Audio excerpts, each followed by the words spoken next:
नमस्ते। मैले मासुको अचार बनाउनु भएको। पहिला आगो बालेँ अनि कराई बसालेँ। अब तेल राखेर यसलाई फ्राई गर्छु रातो हुने बेलासम्म।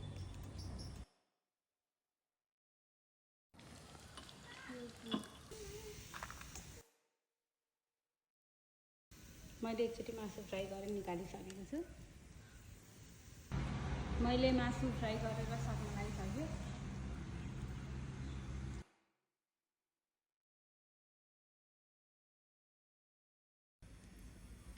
यति फ्राई गरेर राखिसकेको छु।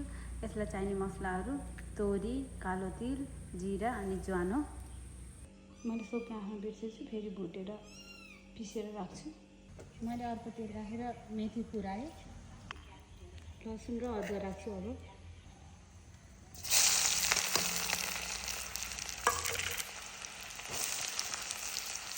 खुर्सानी चाहिँ तेलमा फ्राई गरिसकेँ। यो चाहिँ भुटेर पिसेर राखेको मसला। यो जिरा धनियाँको धुलो हो। यो चाहिँ अघि मैले देखाएको मसलाहरूको धुलो।